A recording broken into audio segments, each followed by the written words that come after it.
Hello, my name's Adam Spring, and this is a Remotely Interested podcast, hosted at remotely-interested.com. My guest for this episode is Larry Kleinkemper. Larry and his wife have a company called LANMAR Services out of Austin, Texas, and they work a lot with an idea known as BIM, Building Information Modeling. Now, as Larry says in the interview, BIM is all about databases, and it's very interesting to go through several things with him. I think the key takeaways from this revolve around 3D imaging, GIS, BIM, and how digital technologies are creating a multidisciplinary environment. A byproduct of this as well is something I would call the drinking game. Throughout the interview, Larry and I end up basically saying quite a bit. He starts it and then I start feeding off of it, and it's quite funny to listen to, actually. Anyway, I'd like to thank Larry for his time now. I'll probably thank him again at the end of the interview. And also, at the end of this podcast, there will be an Easter egg. So do listen along to what Larry has to say and listen to the end to listen what he might say at the end as well. If Doctor Who isn't enough for you, Cardiff, Wales has another claim to fame. It's the home of Aeon Technology Limited. That's a-eon.biz. Aeon Technology is creating Amiga 1 computers, and around that they are also developing out softwares like ImageFX, Personal Paint, Octamed. They also have Amistore.net, which is their developer platform. Anyway, if you're interested in any kind of computing, and particularly Amiga-based computing, go over to a-eon.biz. That's a-eon.biz. pvpubs.co.uk is more than a catchy website name. It's the home of Geomatics World and GIS Professional. If you have any geospatial needs or any interest in the geospatial industry, why not go over to pvpubs.co.uk? And why don't you reach out to them if you're interested in advertising with them or wanting to put an article in one of their publications. Anyway, that's pvpubs.co.uk. Hello, sticker lovers. Why don't you head over to stickerrobot.com? That's sticker with one R, obot with no R.com. They can also basically print out any forms of stickers that you want. Die-cut stickers, clear stickers, business card stickers, round stickers, any kind of stickers you want. Go over to stickerrobot.com. So, Larry, tell me a little bit more about what you do. LANMAR Services is our company, and we run around North America scanning buildings and turning them into computer models that architects and engineers can use for doing major renovations, additions, historic preservation. So how did you get into what you do? Because it sounds as though you're coming at it from a very specialist angle. So I'm assuming, the computing equipment you must have is custom built, and, the softwares that you use must take a long time to learn. Yeah, it's, my first love in life was architecture. I wanted to be an architect from a very early age, and I went to school and achieved that goal. And then, but one of the things that I had latched on to in my early studies was I seemed to have a knack for computer modeling.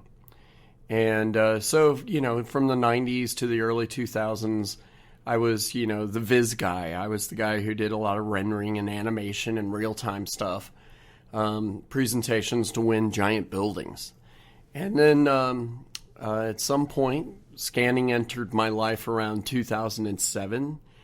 And when I got the opportunity to go out and scan, do a 3D scan of the Rose Bowl in Pasadena, and from there it just overtook my life. I mean, the whole 3D scanning industry, and combining that to, get a picture, a real technical picture of what's going on with buildings, and making that information useful.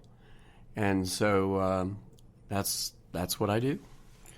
Okay, now I suppose the thing I would pick out immediately would be, so tell me more, or tell the audience more about 3D scanning and sort of the concept behind it.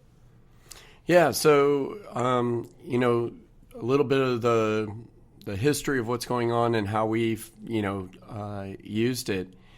So probably the more traditional thing that people think of is time of flight, and LiDAR is a term that they may have heard, which stands for light detection and ranging.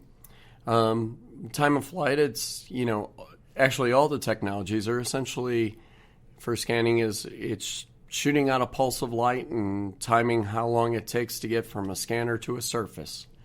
And it's a really cool technology that gives us a high level of detail of information of surfaces and parts of buildings. So what would you have been using prior to laser scanning? So, years and years and years of running around with cameras and a tape measure and, 11 by 17 pads of paper and, making hand drawings on site. And, that was a certain level of efficiency that's been around for a millennia, just about. But one of the things, there was two problems with it. One was you inevitably always miss something right behind you. It's you get whatever's right in front of you, and then you'd miss something critical, and you'd have to travel back to the job site. And at this time, we're working, over the entire North America continent. So to have to go back and travel across the country or across the continent, that's expensive. And doing it with cameras and a tape measure, you would count on it taking a minimum of 2 times, and it would often take much more than that in order to get all the detail you needed. And then there was a lot of things that were either dangerous to touch, to measure, like electrical stuff, or simply out of reach, way up high on a ceiling or someplace where it was hard to get to. And so, 3D scanning has really, really just improved the whole process of our profession as far as documenting what's there. And I think that's interesting because I'm assuming that basically this, on a broader scale in terms of the 3D image, it sounds as though essentially what you're doing is you're able to take the physical object away with you as opposed to be grounded by the physical object. Yeah, that's exactly right. For documenting as-built buildings, one of the things I love to joke around and say is that, anytime somebody hires me to document a building, I often ask them first to send the building to me. But as it turns out, numbering the bricks and everything is too complicated, so they just end up, I have to go there. And so it ends up being a lot of travel for me because there's only so many giant buildings in any one town.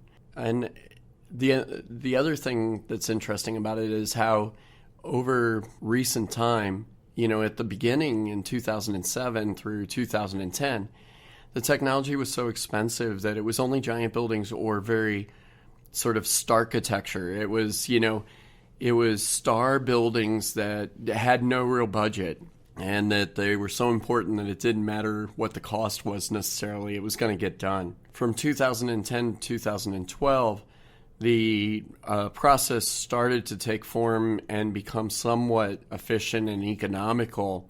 And then from 2012 to current day, it really, now it's getting down into the smaller and smaller buildings, and I don't think it's quite reached residential unless you have quite the villa, but it's gotten down to pretty small commercial buildings as far as being the fastest, most economical, most efficient way of getting the job done.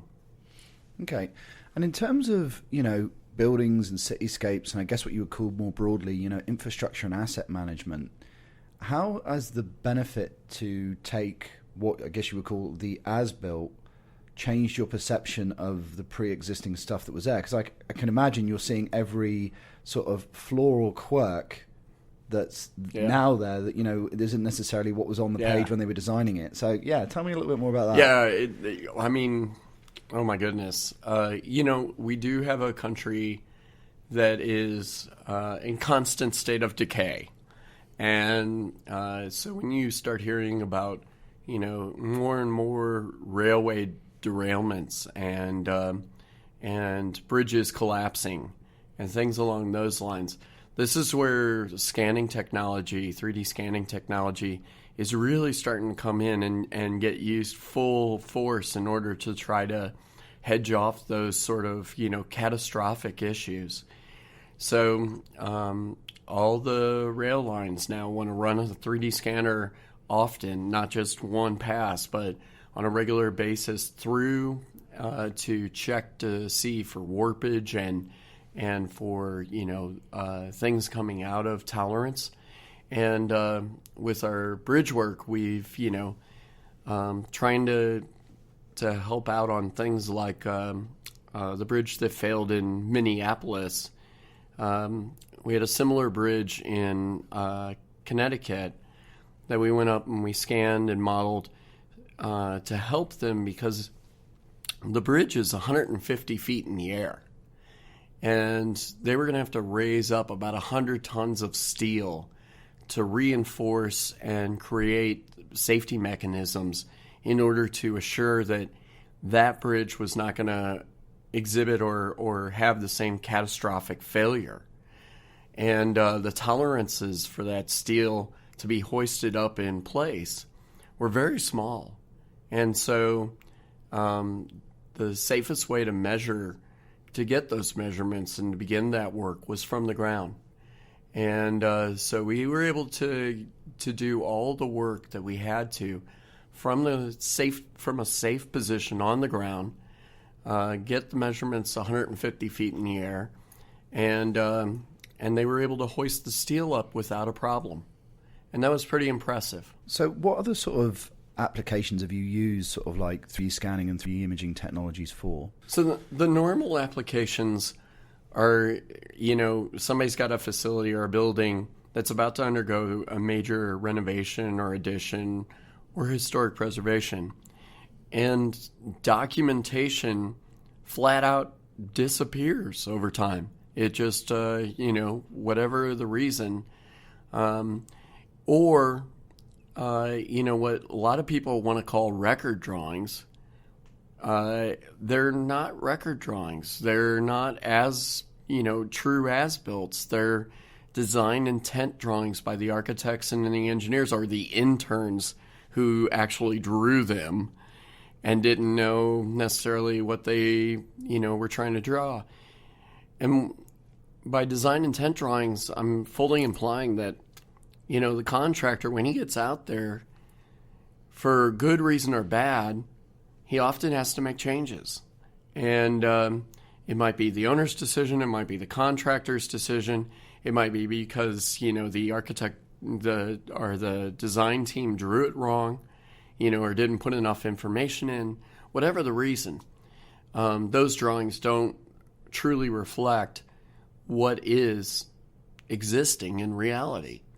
And so it's much faster, much more accurate, and you'll experience a lot less change orders if you just scan the building. And what scanning the building also does, the other added benefit, is that it takes all the information that's on not just the architectural drawings, but the structural drawings, or the mechanical, the electrical, the plumbing drawings. There's when you look at a building of any particular size, it's a thick document, a little Bible of information. And inevitably, even if you have some of the drawings, it's incredibly rare that everything was kept or everything was truly documented after the construction to make a true as-built. And so in a 3D scan, it puts all that information in one spot, right there, where it's easy to get to, and so you see where the diffusers are in the ceiling along with the lights, and you see, what the architectural cove and moldings are, all in one spot, as opposed to having to flip through, just file after file and page after page of documentation and going through old PDFs or JPEGs or photos. It's just, it truly is the most efficient way to get things done right. Now, there's two things that I'm kind of picking up that I find very interesting, and they're both related to communication. Because one of the things, I've kind of noticed, if you look at, say, something like a company like Esri and a lot of the events that they've done, when we are talking now in 2015, is there's this notion of GeoICT, so Geographical Information and Communication Technologies. And I very much see laser scanning or anything like that. It's a highly visual tool, and I think a strong point of a lot of workflows now is related to the fact that it communicates as much as you're able to create a metric, accurate image of a scene and a point in time. And I think another interesting thing that's coming out from you is the fact that architects and architecture as an industry, there's kind of a language to it. The way in which you dissect buildings and dissect scenes. There's a language to it. So I was wondering if you could talk a bit more about that, because I think it's really interesting. Yeah, it really is a science of dissecting the building. Often I like to call us the radiologist of architecture. As far as we're not necessarily seeing through the surfaces, but through our knowledge of the history of construction and the dimensions that we get out of the scanning, we can often tell a lot of things about what's happening in a building and what's happening with, whether or not water's infiltrating and causing things to bulge. A point that you were making earlier was the idea of, in the world of design right now, we're seeing two major camps really develop. And, there's been a long history of GIS, and then there's been this new developing thing called BIM. And both of them are essentially databases. They're very robust databases. And BIM is, it's building information modeling. It's, trying to document the building inside and out, and it's trying to push its way further and further out to where it can do not just one building but whole campuses. But to be honest, it fails when it tries to do a whole campus in one file. And GIS is something that's designed to do campuses and designed to do very large areas, and it's trying to work its way further and further into a building. And the one tool that they both use well is 3D scanning and LiDAR. It applies to both of them, and it's helping make that visual crossing over. But it'll be interesting to see, the separation of the two databases and how those tools merge together. We're still seeing that right now as more BIM packages adopt GIS tool sets, and GIS tries to adopt, BIM tool sets. And so it's a very cool moment in this technology and that we're going through. Okay, so there's an interesting sort of, talking about the tensions, or I don't know, maybe the changing landscape of the market that you and I sort of deal in on a regular basis. Is I see an interesting analogy there between this struggle of like BIM and GIS and, connecting the building with its outside context with sort of like 3D imaging in general and things like UAVs and, photogrammetry structure for motion and stuff like that. I was wondering, if you could give me your opinion on that sort of stuff from, your application of what you do. Well, photogrammetry has come such a long way, and especially in the last couple of years. And it's really cool. It gives you the something that looks the same as far as, you can get three-dimensional point cloud data out of both photogrammetry or taking from using a camera to go around, a site. And if it's attached to a drone or a person walking around. And versus, with a laser scanner. The difference is that photogrammetry has certain things that, certain weaknesses still. It is light dependent. So, it's very difficult to do photogrammetry in the dark. And the more contrast, the better.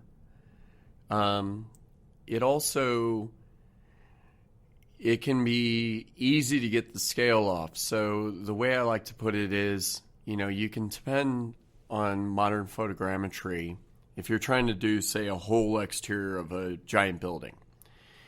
You can get the accuracy and you can feel fairly confident that you're going to get it to within at least a meter.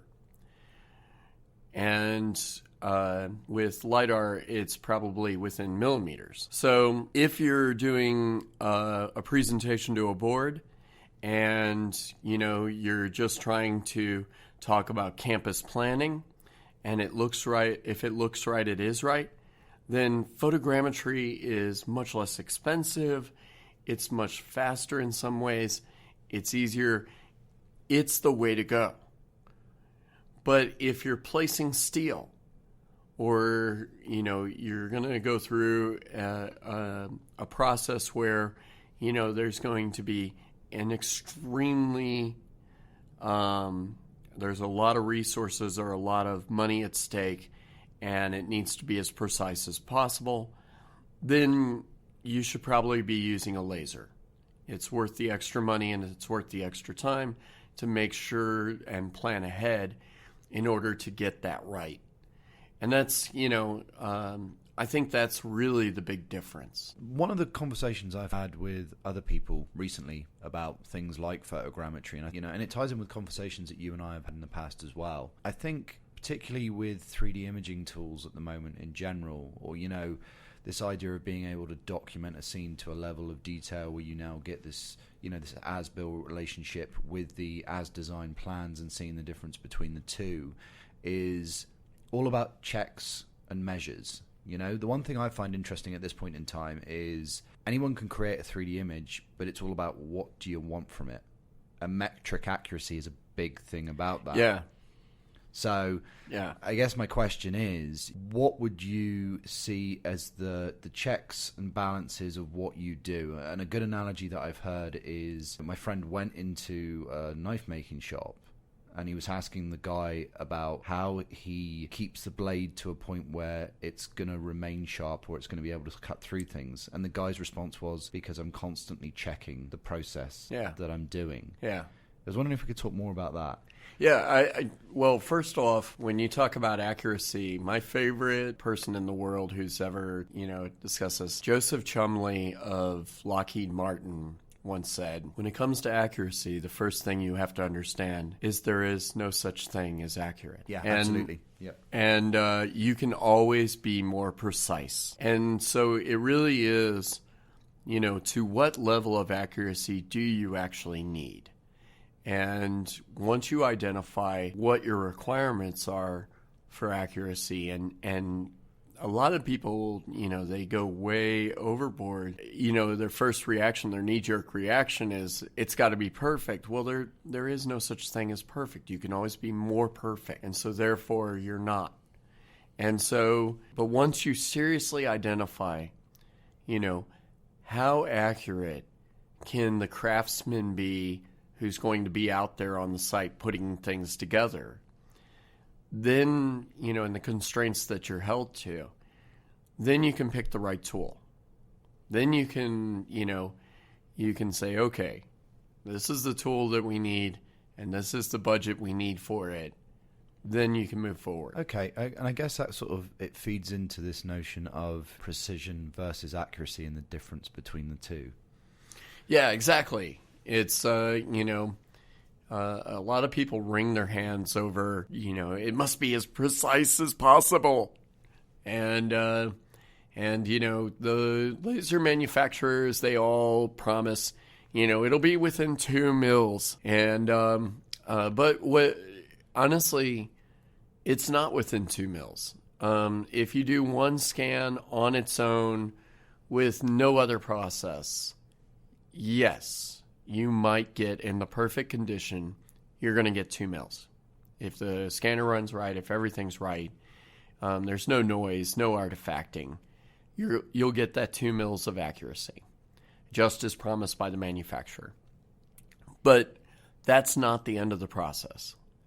There's always more than one setup usually. It's very rare that you only do one. And then you've got to register multiple things together. So multiple setups for LiDAR. You've got a multiple register, one setup to another, and there's the opportunity for a little bit of error or a little bit of wiggle. And the more of those you put together, the more tolerance you're going to need. And then also taking the scans, and the same is true with photogrammetry. You know, the more images you try to stitch together, the more likely that you're going to introduce some amount of tolerance, some amount of flexibility. Or the fewer, you know, you might be able to increase the accuracy if you add the right photos. But then you take whatever point cloud, however you got it, into some sort of modeling package is typically the next stage. And when you take it into that modeling package, rarely do you just connect the dots. It's usually an averaging of a surface. And so there's a certain amount of inaccuracy that's introduced.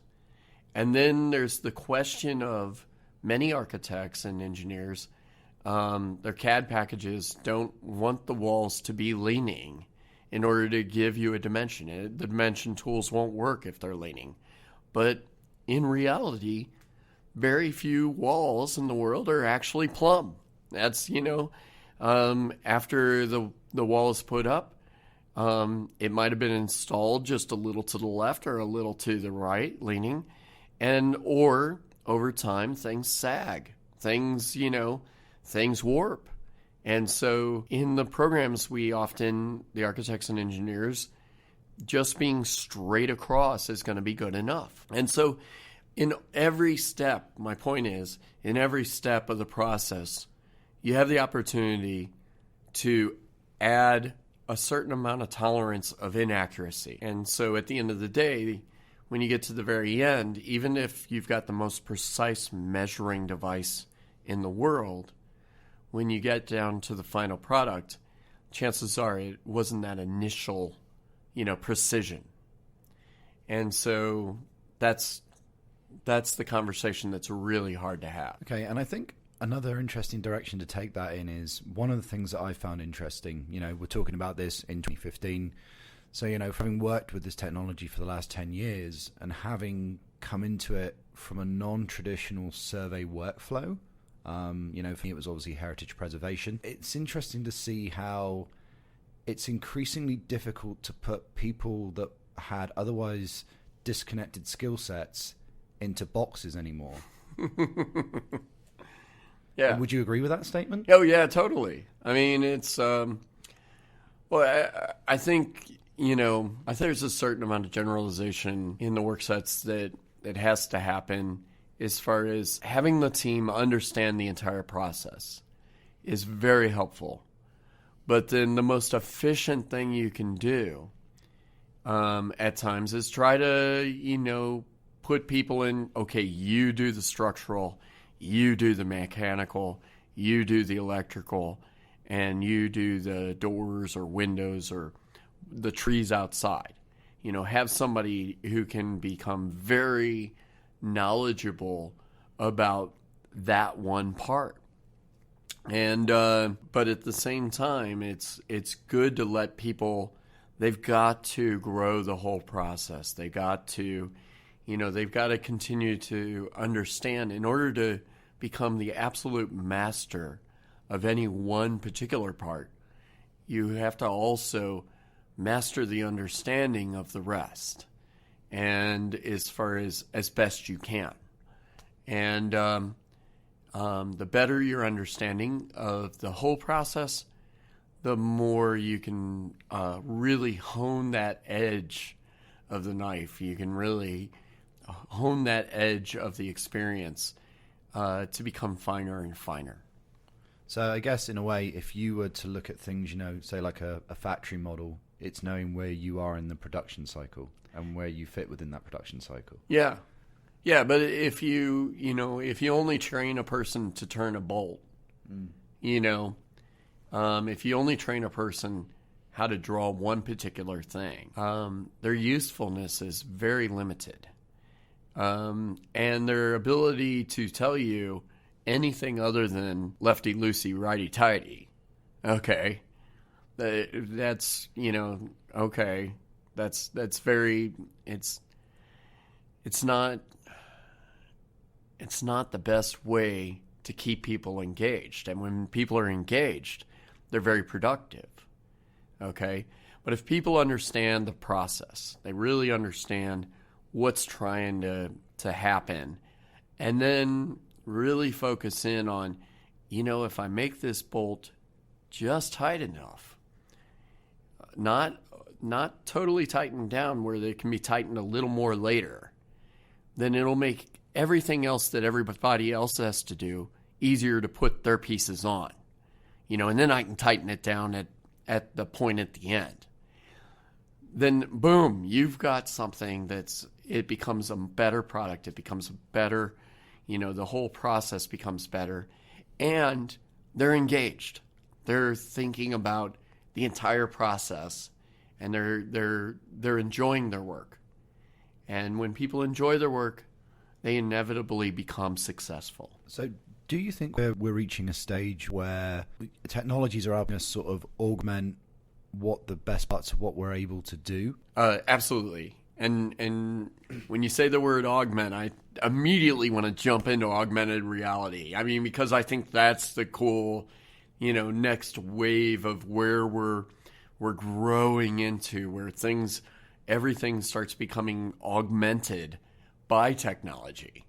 So, the idea that we can begin to overlay all the smart systems that we're seeing on the computer as we start to bring that out into, and be able to visualize it with, like, whether it's, Google Glass or a pad, like a tablet with a camera that will take the background of what you're looking at.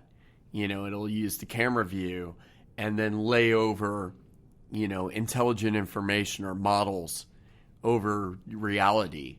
That sort of augmented reality is just, it really will take all of our professions. It doesn't matter what your profession is. It will give you more information and improve the professional process. Okay, so that was the digital musings of Larry Kleinkemper. I found interviewing Larry a very enjoyable process in every aspect of it, from interviewing him at a conference where we were both exhausted to also editing over his stuff a little bit later on and listening to what he had to say in a little bit more detail. It was very interesting. Larry is certainly a very human being and also a very balanced person as well. So it's kind of cool always meeting up with him and hanging out. Anyway, thank you for listening. Very enjoyable podcast. Hope you enjoyed listening to it as much as I enjoyed doing it. I look forward to giving you more in the future. The Remotely Interested podcast is listener supported. If you would like to advertise on the show, contact me at contact@remotely-interested.com. Also, why not spread the word on social media? Facebook, Twitter, whatever you want to do, make people aware of the podcast.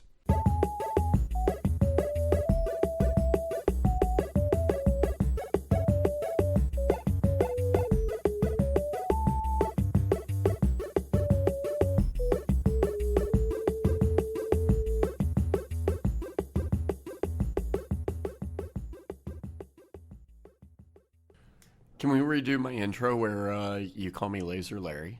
I can call you Laser Larry.